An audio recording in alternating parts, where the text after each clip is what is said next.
é seguramente um dos negócios mais antigos do mundo e que, simultaneamente, está em grande expansão. Falo dos leilões de livros, sobretudo de livros antigos e raros. Nuno Gonçalves é sócio da Eclética e é o único leiloeiro português sócio da Associação Ibérica de Livrarias Antiquárias. Muito bem-vindo à RDP Internacional, ao programa Germano Campos Entrevista. Nuno, que espólio está guardado nas vossas instalações? Eu presumo que estejas tudo a 7 chaves. Ou a 14, pelo menos. Bom, em primeiro lugar, muito obrigado pelo convite. Muito obrigado eu pela presença. Aqui. É um prazer muito grande poder estar aqui. Bom, não, na verdade não estão fechados a sete chaves, bem pelo contrário, é precisamente para que toda a gente possa ver e possa Mas estamos a falar em obras de muito valor. Algumas delas valor, de muito valor. De património para a humanidade e financeiro. Sim, há algumas obras de facto de valor bastante alto, a ultrapassarem os milhares, às vezes chegarem às centenas de milhares. Em Portugal eu tenho neste momento o recorde do livro português mais caro vendido em leilão. É uma peça muito bonita sobre os descobrimentos portugueses, particularmente sobre a chegada dos portugueses à Índia e depois a estada dos portugueses na Índia. Data de que ano? 1552, são 8 partes, a primeira parte é de 1552. É um livro que se intitula História, Descobrimento e Conquista dos Portugueses na Índia, escrita pelo Fernando Castanheda, e aí foi um livro que atingiu 110 mil euros há um ano atrás. É de facto um livro extraordinário. Isto estava na vossa posse e alguém comprou? Estava na nossa posse e alguém comprou, um colecionador particular. E como é que foi ter a Eclética? É uma biblioteca, nós neste momento estamos a leiloar uma biblioteca particular, uma biblioteca privada, muito interessante, muito bonita, talvez uma das melhores bibliotecas privadas portuguesas, particularmente aquelas que eu conheço. É de facto uma biblioteca extraordinária, com peças do outro mundo, não posso dizer de outra maneira. Foi um colecionador português muito importante, uma pessoa, enfim, que eu conheci. E que se quis desfazer da coleção? Essencialmente, inicialmente eu comecei a fazer o inventário da biblioteca ainda antes da morte do senhor, mas entretanto o senhor faleceu, e os herdeiros, que particularmente um deles é um extraordinário colecionador também, mas tem um tema muito específico, e portanto não iam ficar com a biblioteca, e portanto estão a alienar esse património, que é uma biblioteca extraordinária, com coisas fabulosas. E o que é que se faz com um livro de 110 mil euros na mão? Consulta-se e lê-se. Ao contrário do que as pessoas possam pensar, os livros particularmente os livros antigos, em especial diria mais os livros antigos, se estiverem em bom estado de conservação, estiverem bem encadernados, são livros que se podem manusear com o maior das à vontades, mas com luvas. Segurança. As luvas essencialmente têm uma função, e a função é evitar que haja contacto da água. Nós transpiramos, não é? Transpiramos e, portanto... Quanto mais não seja pelo nervoso. A maior parte das vezes acho que é mais isso do que outra coisa. Mas se tivermos as mãos secas, enfim, se for uma leitura mais constante, quer dizer, se for um livro que é consultado frequentemente, convém, de facto, usar luvas. Mas a maior parte destes livros, obviamente, são objetos de coleção e, portanto, também não são assim tão manuseados hoje em dia. Portanto, são comprados, são adquiridos, são postos na estante, em lugar de destaque, em lugar de boa conservação. Sim, não é só para depois vermos a lombada, não é? Não é só para depois vermos a lombada. É verdade que e mostrarmos aos amigos, olha o que é que eu tenho aqui. Isso também acho que deve acontecer algumas vezes deve acontecer, particularmente os colecionadores mais empenhados e com maior capacidade. Criam-se assim uma espécie de umas tertúlias entre amigos, que depois também são eles próprios colecionadores e, portanto, partilham a informação e cruzam a informação uns com os outros, porque, enfim, às vezes não é fácil conhecermos tudo. E infelizmente em Portugal a bibliografia não é uma coisa que se publique constantemente, com um ritmo muito elevado, apesar de hoje em dia já haver felizmente várias publicações, e a Biblioteca Nacional em particular tem feito muito esse trabalho, mas também bibliotecas municipais também têm feito muito esse trabalho. Mas ainda assim a partilha de informação entre colecionadores é fundamental, e até para nós profissionais, porque são muitos temas e, portanto, é difícil sermos de facto conhecedores profundos de todos os temas, e, portanto, os colecionadores também nos ajudam muito a dizer, olha, que isto é muito raro por isto, ou este livro é muito importante por isto. Coisas que às vezes nos passam ao lado, porque são de facto é muita coisa, é muita informação. É de facto é muita obra-prima. E é muita obra-prima também, sim. Falsificação, que é o que vem a seguir à coleção. Às vezes, e nós temos visto aí periodicamente nos jornais e reportagens na televisão, que há falsificações fantásticas. Aliás, há falsificadores especializados, profissionais, não é? Sim, que enganam meio mundo. Menos a polícia e os colecionadores. No caso dos livros é um bocadinho mais difícil. É mais as pinturas. É mais as pinturas, essencialmente porque o custo-benefício não compensa. Fazer uma falsificação de um livro é uma coisa muito cara e depois o valor que o livro tem não compensa o custo que tem fazer uma produção. Ao contrário, sei lá, da pintura, por exemplo, em que, de facto, falsificando um livro estamos logo a falar de muitas, às vezes muitas centenas de milhares de euros e muitas vezes muitos milhões de euros, aí, de facto, compensa o trabalho que dá a fazer uma falsificação. No caso dos livros é mais difícil. O que acontece algumas vezes com os livros, e aí é que é preciso ter alguma atenção e algum cuidado, é que em alguns livros faltam, por exemplo, uma folha ou duas, ou uma gravura, estão rasurados, não é? Sim, às vezes acontece, enfim, há livros que têm centenas de anos e, portanto, é normal que às vezes se perca uma folha por uma razão qualquer ou que se estrague. E o que é preciso ter atenção é se as folhas que estão presentes no livro são, de facto, as originais. E, por vezes, há coisas muitíssimo bem feitas que é preciso, de facto, um certo olho. Ainda que isso não seja o mais comum, e ainda que, quando estamos a falar, como digo, fazer uma folha pode ser uma coisa muito cara, fazer só uma folha de um livro do século XVI ou XVII pode custar, dependendo um bocadinho daquilo que se está a fazer e da qualidade que se quer pôr, mas se quisermos pôr muita qualidade é uma coisa que pode custar 200, 300 euros e, portanto, não é uma coisa que compense muito em qualquer livro. E normalmente as pessoas que compram livros muito mais caros também são conhecedores eles próprios e isso faz com que seja mais difícil passar vários crivos, não são só os profissionais, são os próprios colecionadores que também são peritos. E depois o livro tem, de facto, algumas particularidades que é relativamente mais fácil de identificar uma folha que seja falsa, se quiser. Depois, obviamente, também existem outras coisas, porque também existe esse trabalho que é feito de forma legítima. E esse é um trabalho também muito importante, porque existem os restauradores, tal como existe na pintura, na arte, também existem para os livros, e isso é um trabalho muito importante de conservação.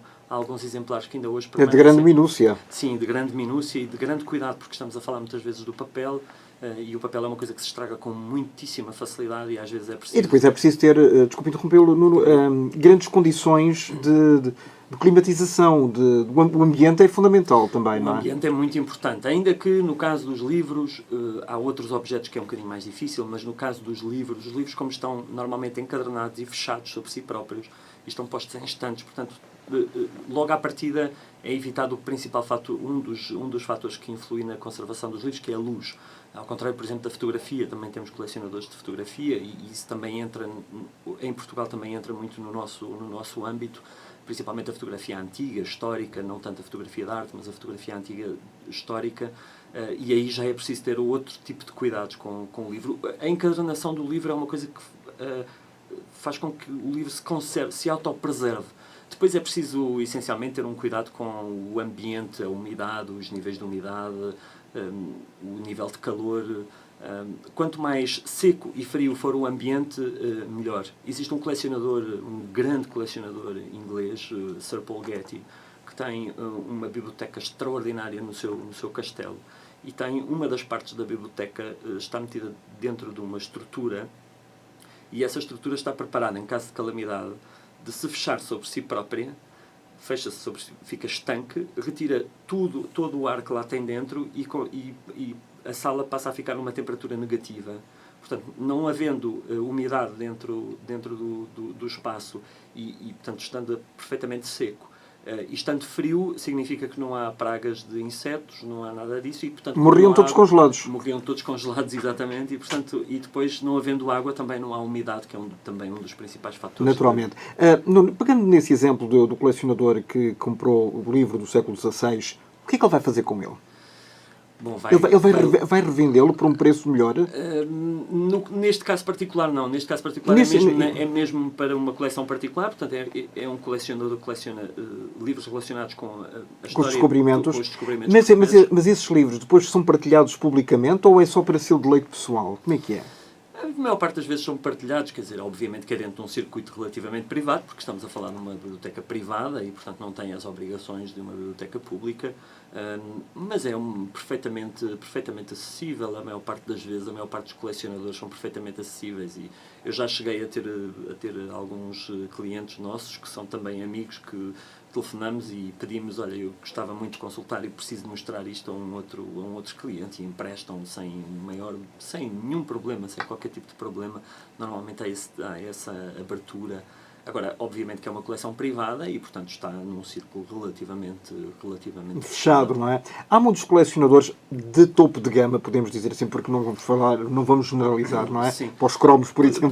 Sim, mas depois também podemos fazer esse exercício porque também é interessante.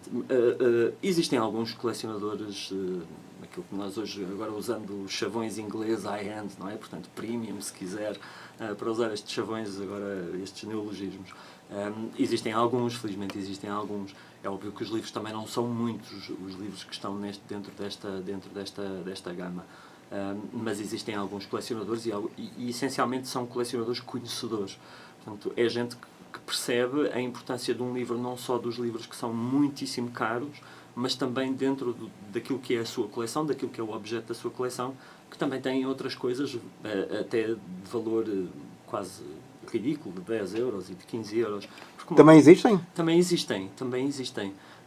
É uma ideia que às vezes as pessoas também têm um bocadinho errada, de achar que... Pensamos que é só numa alfarrabista. Sim, não, nós nos leilões também temos disso, porque nós essencialmente o que fazemos é oferecer, possibilitar às pessoas colecionarem objetos, colecionarem peças. E, portanto, vou-lhe dar um exemplo.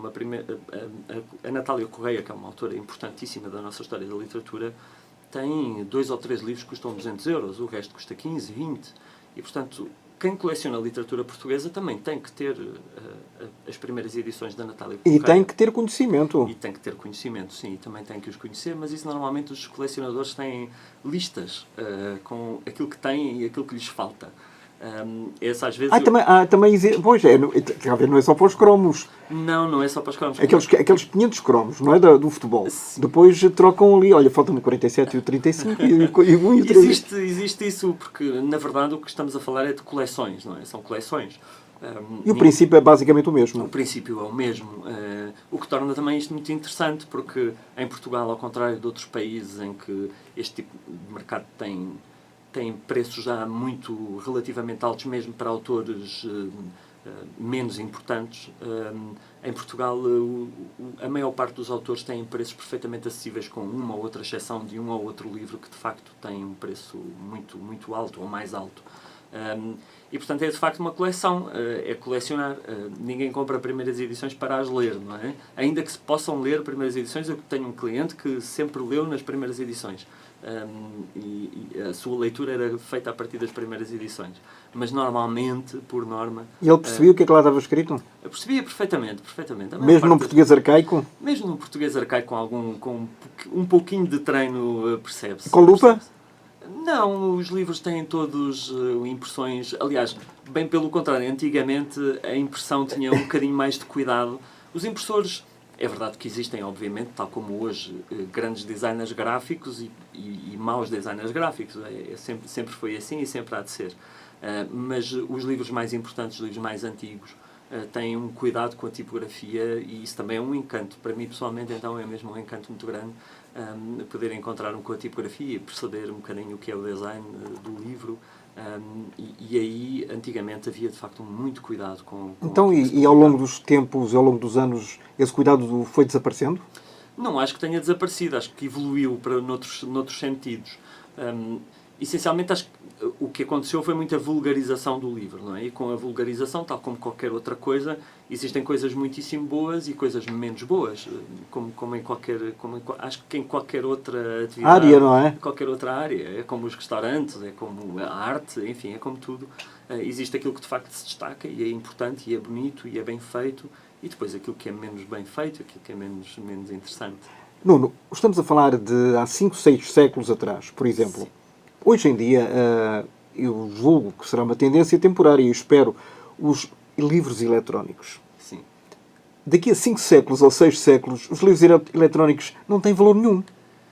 Sim, em princípio não terão um valor, é difícil que tenham. Para de já facto, algum valor. é acessível a toda a gente e é tudo o mesmo produto. Sim, sim, é difícil que tenham de facto algum valor.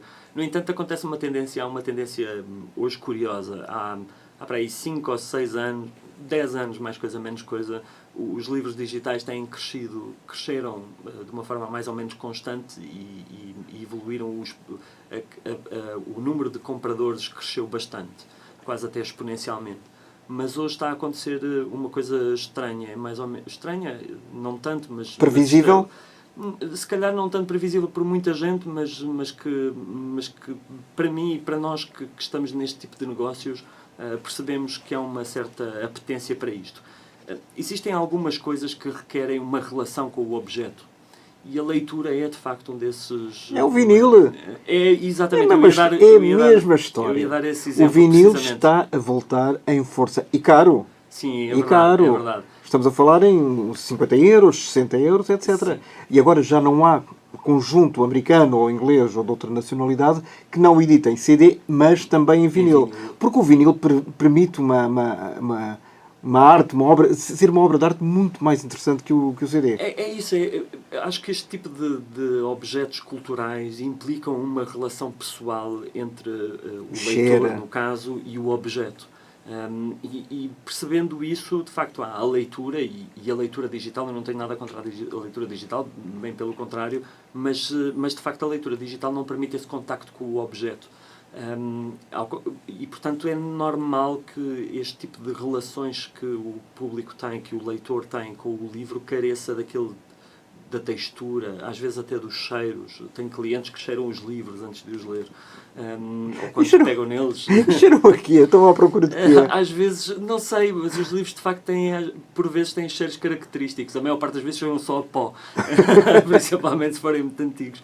Mas às vezes têm de facto cheiros característicos. Tem a ver muitas vezes com a tinta, com os químicos da tinta, com o próprio papel, às vezes com os lugares onde foram conservados. Tem muito a ver. Ou seja, Nuno, ele pode ter, por exemplo, um futuro colecionador, pode ter uma biblioteca mundial dentro de um computador, mas as prateleiras vazias.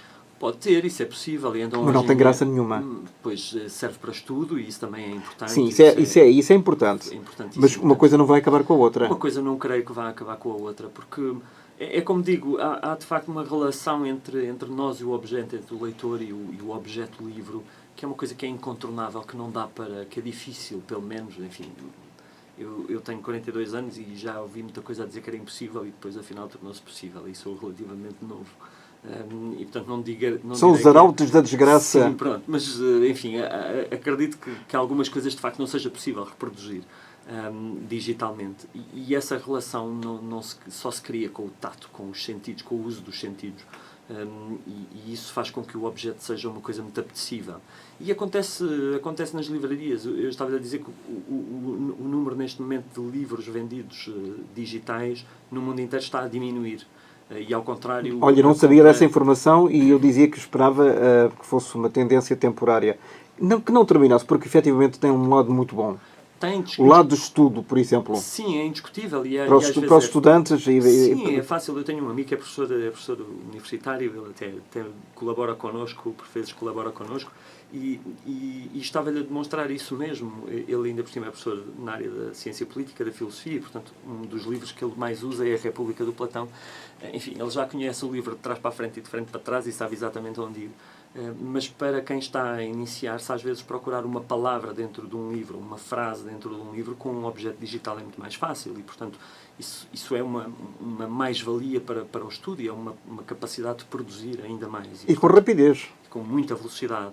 Agora, isso não me impede que, era o que ele me dizia, Nuno, está bem, mas eu tenho aqui as minhas anotações, tenho aqui os meus rabiscos, e os meus rabiscos são irrepetíveis e em cada vez que eu pego naquele exemplar, precisamente naquele exemplar, eu reconheço algumas aulas que dei, alguns alunos que tive, e isso é uma relação que se cria com o objeto que não é possível recriar com um objeto digital.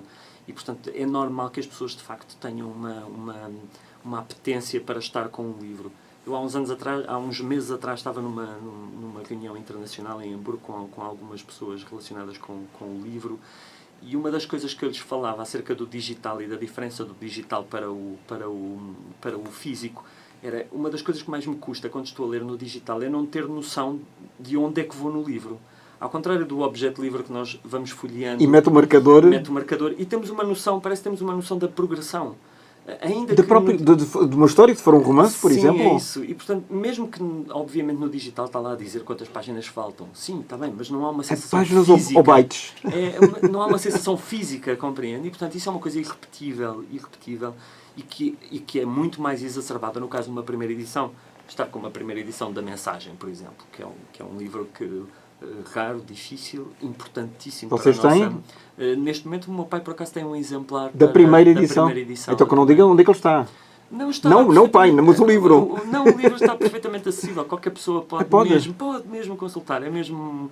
Não são objetos que precisem de ser fechados a 7 chaves, sem que ninguém mexa. Bem pelo contrário. O livro foi feito para se mexer, para se ler, para se ver, para se tocar, até para se cheirar, em alguns casos.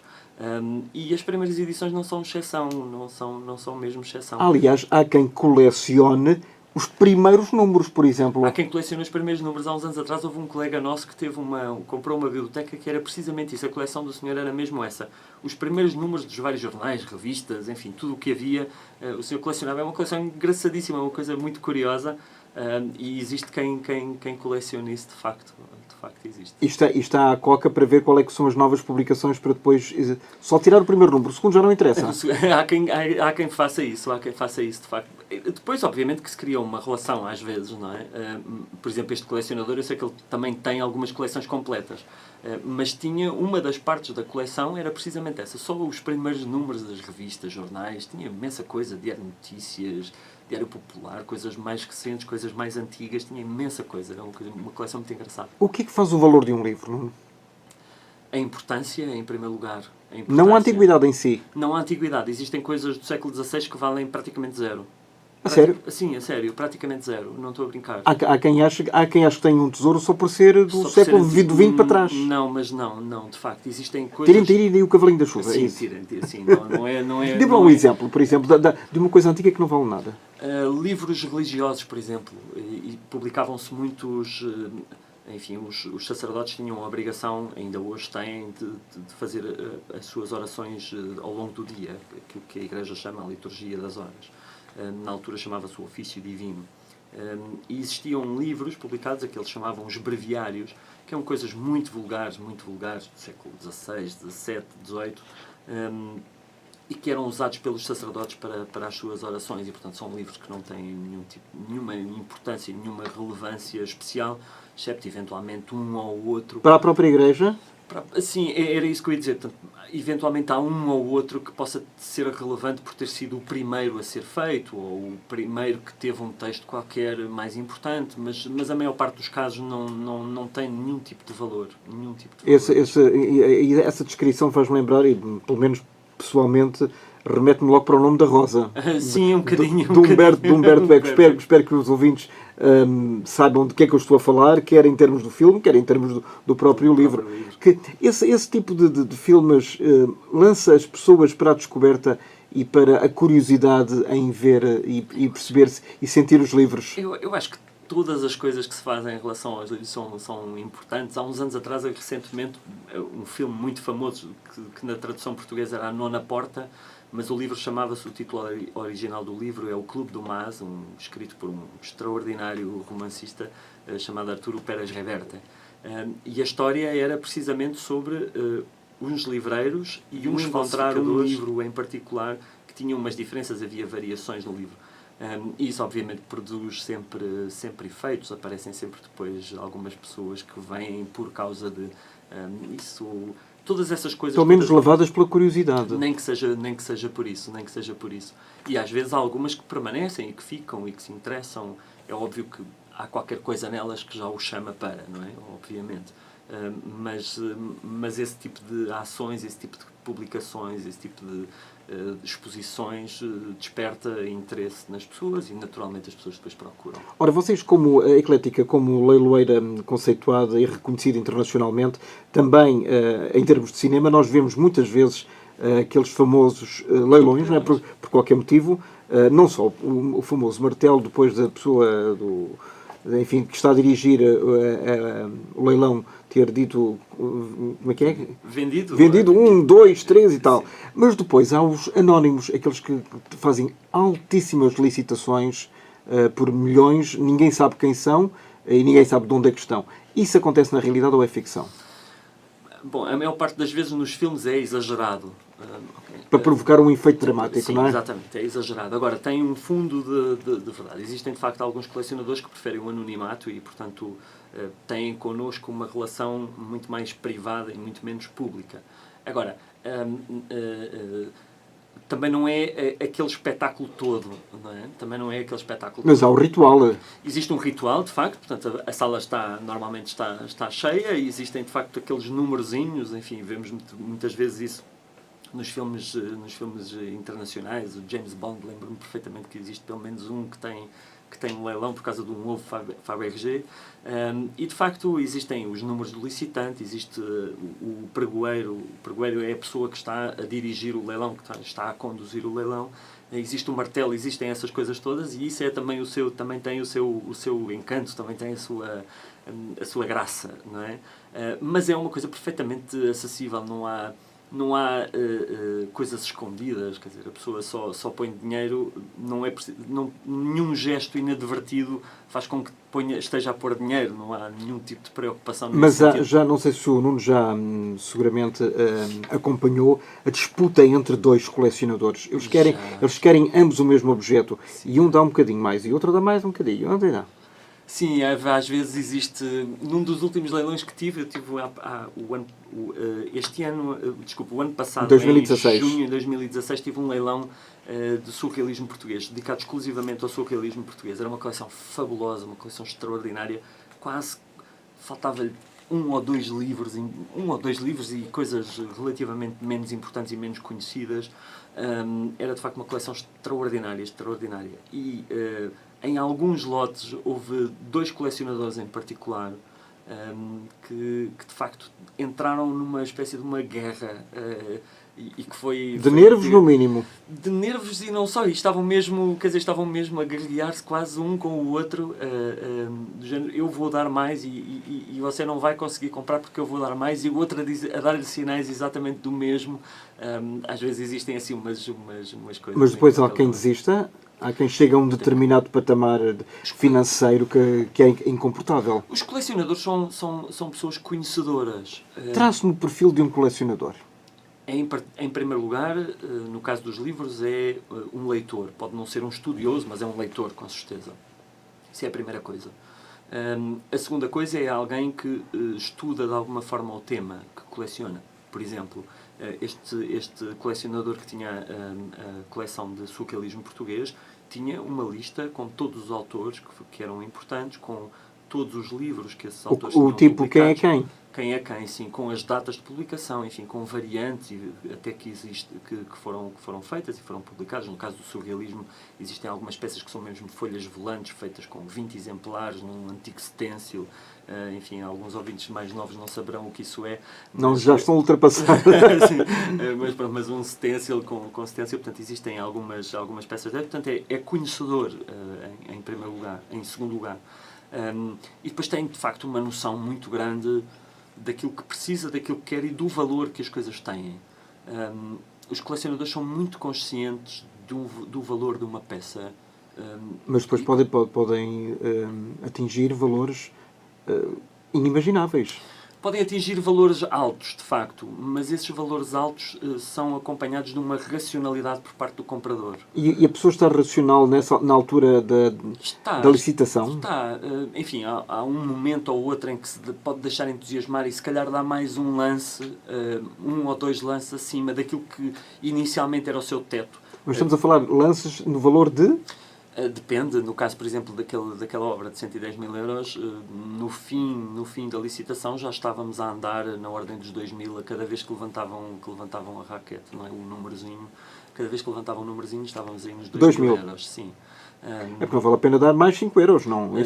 Senão nunca mais saíam de lá, não é? Não, normalmente nós temos, quase todos os leiloeiros, mesmo internacionalmente, temos uma espécie de uma tabela. Grosso modo, excluindo valores já muito altos, grosso modo significa 10% daquilo do valor em que está. Portanto, se um livro está, por exemplo, em 1000 euros, normalmente vai de 100 em 100, até para aí aos 5000, e depois só aí é que volta a andar a 500, de 500 em 500. E, portanto, quem está na sala tem perfeita noção do avançar da licitação, portanto, tem perfeita consciência do avançar da licitação. Portanto, se o colecionador tem como patamar, imagino, 1000 euros, ele sabe que a seguir vai ser 1100 e o outro pode dar 1200, e ele, na sua cabeça, se tem um teto de 1000 euros, ele normalmente deixa-se entusiasmar, se quer muito a peça, deixa-se entusiasmar por mais 1 ou 2 lances. Portanto, é capaz de ir fazer mais 1200 ou 1300 euros. E depois ficam muito zangados quando são ultrapassados ficam tristes, às vezes ficam muito tristes, de facto. A tristeza, porque por vezes são mesmo peças que lhes faltam e que são muito raras. E por vezes ficam tristes porque não sabem quando é que irão ter uma próxima oportunidade para adquirir o mesmo título, e portanto ficam assim um bocadinho magoados consigo próprio. Às vezes eu podia ter dado mais um bocadinho e afinal, pois, mas depois nunca mais saíam de lá, não é?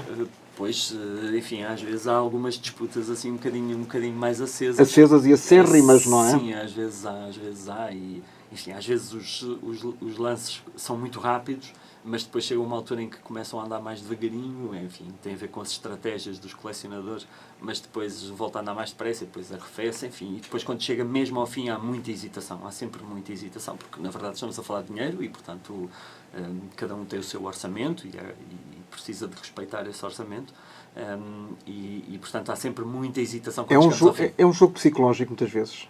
Não diria isso. Eu acho que tem mesmo a ver com... É mesmo muito individual. Eu percebo o que está a querer perguntar, uma coisa de tipo póquer, não é? Quer dizer, em que estamos todos a olhar uns para os outros. Ou então que há sinais tipo com o dedo no nariz ou no sobrolho. É como digo, é um efeito psicológico em si mesmo, porque, enfim... Mas esses sinais existem? Existem. Eu tive há uns anos atrás, um colecionador que não fazia sinal nenhum quando licitava. Ficava mudo e quedo? Ficava mudo e quedo. Portanto, eu, enquanto estava a trabalhar e a mexer, não estava a licitar. Quando parava, literalmente parava na cadeira, sossegado, não olhava sequer para mim. E até eu perceber que ele estava a licitar assim, dessa maneira, foi um processo difícil, porque nunca tinha visto. Mas assim que percebi, pronto, depois ou seja, é preciso estudar também a própria psicologia do Cada cliente tem o seu tique. É? Cada cliente tem o seu tique. Há uns que licitam com o lápis, outros com o dedo, outros que fazem assim um sinal para cima, levantam a cabeça, outros que reviram os olhos, enfim, há de tudo. Depois há aqueles que de facto são mais tradicionais. São mais ativos. Mas isso tem a ver, às vezes acho que é mais um bocadinho de superstição do próprio colecionador do que propriamente alguma técnica que lhe dê alguma vantagem, que lhe dê, não dá, até porque a sala é disposta em anfiteatro e, portanto, os que estão atrás não veem os que estão à frente e, portanto, às vezes tem uma certa noção de para onde é que o livro está, quem é que está a disputar, assim, uma zona, mas é uma zona, muitas vezes não tem a mesma noção de quem é em particular, não é? Aquela pessoa já alguma vez ficou surpreendido pelo valor alcançado, pelo valor primeiro da licitação em si, base, sim, e depois do valor que esse livro alcançou? Porque vamos falar de um livro. Sim, a licitação base sou eu que estabeleço. Sou sempre eu que estabeleço, mediante critérios de avaliação que temos e que, enfim, que vem muito da minha experiência. Eu comecei a trabalhar com livros com 17 anos com o meu pai. O meu pai tem a sua livraria, ainda hoje tem. Felizmente, portanto vem muito dessa experiência, desse trabalho contínuo de 25 anos. Portanto, os preços base somos nós que estabelecemos. Não existe aquela coisa de um livro vai por €1, e isso não existe. Nós à partida estabelecemos. Ou então compra de uma dívida, aquelas compras simbólicas, não é? Sim, isso não existe. No nosso caso não existe. Portanto, são objetos que estão perfeitamente avaliados e ao qual nós atribuímos o valor. É verdade que existem às vezes alguns exemplares que atingem valores que não estamos a contar. Dou-lhe um exemplo. Nesse leilão do surrealismo português, estava lá uma peça muitíssimo bonita, uma ampola miraculosa, uma primeira edição da ampola miraculosa do Alexandre O'Neill, que é os críticos, eu não sou crítico de literário, mas os críticos consideram como a única verdadeira peça surrealista do Alexandre O'Neill. E esse exemplar, essa primeira edição, estava dedicada ao tradutor para inglês das obras do Jarry, do surrealista francês. E ao mesmo tempo que estava dedicado a ele, o próprio Alexandre O'Neill traduziu os pequenos versos. O livro, para quem não conhece, tem 2 versos em cada folha e depois tem um desenho, uma ilustração. E o Alexandre O'Neill traduziu cada um dos seus versos para francês para o oferecer ao tradutor do Géry. Eu, na altura, a nossa avaliação na altura, que deu-se uns 1.500 euros, salvo erro, eu pensei que ele fosse mais um bocadinho, mas nunca pensei que ultrapassasse os 2.000 no máximo, mas fez 3.800 euros. Portanto, esse foi um valor muito acima daquilo do que estava à espera. E o contrário, ou seja, peças ou livros que ficam por vender. Também acontece? Também acontece, porque, vamos ver, num leilão, o encanto, o leilão tem que ser um mercado a estabelecer o valor e, portanto, por vezes acontece que os colecionadores que estão à procura daquele livro em particular não estão reunidos naquele momento em sala. E, portanto, às vezes acontece que há uma ou outra peça que não seja vendida. Nós, felizmente, temos uma taxa de retirados muito, muito, muito baixa. A minha taxa de retirados é sempre abaixo dos 10%, o que é uma média extraordinária. Eu não sei se há algum caso... Lá fora não existe, neste momento não existe ninguém. Por exemplo, grandes leiloeiras como a Sotheby's e a Christie's têm são as mais conhecidas, não é? As mais conhecidas. São aquelas normalmente que até aparecem nos filmes. São sempre eles, normalmente. Têm taxas de retirados na ordem dos 25%, 30% em cada leilão. O que é uma taxa, e mesmo assim é uma taxa boa, simpática. As minhas taxas de retirados são sempre mais baixas. São sempre muito baixas, e já tive um leilão em que não retirei um único livro. Já tive um leilão desse. Eu não sei se alguma vez aconteceu em Portugal, mas eu tive um leilão em que não retirei um único livro. E há pouco falou aí dos lotes. Ou seja, o que é mais importante? É o lote, ou seja, que inclui diversas peças ou diversas obras, ou aquela obra singular? A obra singular é de facto o mais interessante.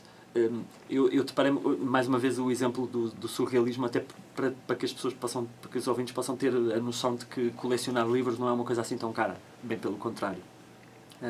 Nesse leilão havia autores que eram praticamente desconhecidos, que só mesmo os muitíssimo entendidos é que na matéria é que saberiam de quem estávamos a falar e quais eram os autores e quais eram os livros.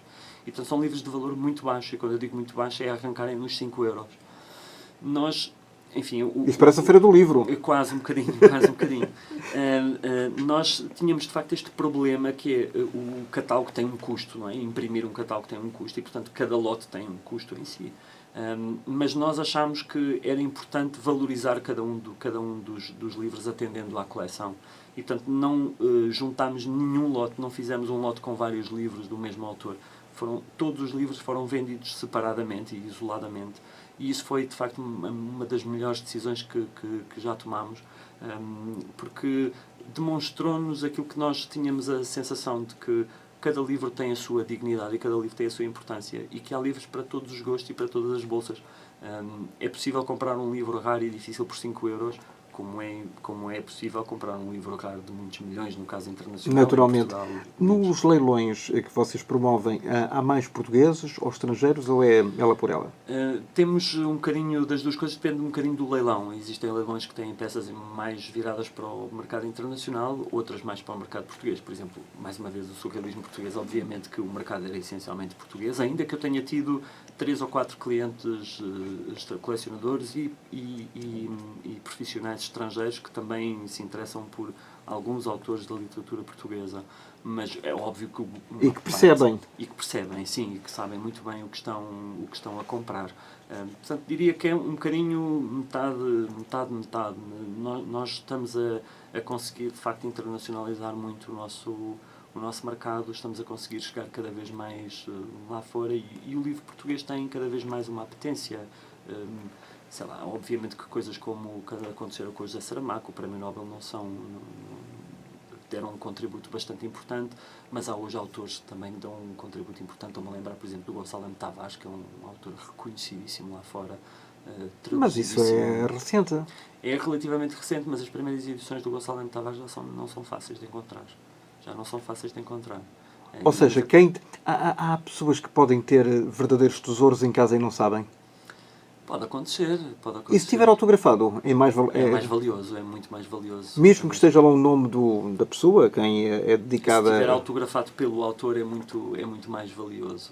E se for um autor, se for uma dedicatória do autor, por exemplo, para outro autor, seu contemporâneo, isso é ainda então mais. Os ingleses têm uma expressão para isso, chamam isso dedication copy. Portanto, é um livro que é dedicado a outro autor. Olha, o exemplar que lhe dei há bocadinho do Alexandre O'Neill, da Ampola Miraculosa, era isso. Portanto, era um autor, o Alexandre O'Neill, que dedicava a outro autor inglês. É aquilo que eles chamam de dedication copy. Isso faz o livro valorizar bastante. Há filmes também, e fundindo naturalmente a literatura, mais uma vez, com o cinema, de que às vezes se descobre que, afinal, um autor não é autor daquelas obras, mas é escrito por terceiros. Sim. Bom, no nosso caso, nós, enfim, quando estamos a lidar com peças de coleção, e obviamente que há coisas que são colecionáveis. Por exemplo, esse não me tinha ocorrido, mas é um tema bastante colecionável, que é livros que foram escritos por outros, e foram assinados por uns e escritos por outros. Também dá uma coleção, mas não há de ser uma coisa muito valiosa, ainda que seja bastante interessante. Que seja um tema bastante interessante. Eu acho que é melhor chamarem a judiciário porque realmente, se calhar há mais pessoas que nós pensamos que... E às vezes há mestres da pintura que descobrimos que afinal o próprio Shakespeare. Sim. Hoje há críticos que colocam em causa e em dúvida de que ele seja o autor daquelas obras, do Romeu e Julieta, de Macbeth, etc.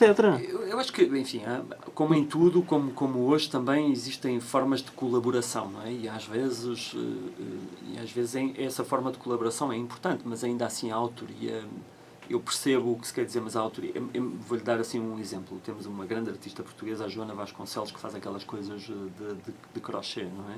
Enfim, gostando ou não gostando da obra... Um pouco estranhas às vezes. Sim, mas gostando ou não gostando da obra... Ela, na verdade, a maior parte das obras não são executadas pela Joana Vasconcelos. Ela tem um grupo de senhoras que fazem aquele trabalho. Mas é ela que tem a concepção da peça. Então é ela que a pensa, apesar de não ser ela que a executa. E, portanto, não deixa de ser uma obra dela, não é? E com os livros acho que pode acontecer a mesma coisa. É verdade que existem casos recentes e até nossos em Portugal que não são assim, que têm outros objetivos, mas no caso da literatura em particular, no caso de livros mais antigos, enfim, a autoria está sempre presente, nem que seja numa forma de comando, de concepção da peça. Isso é que é importante.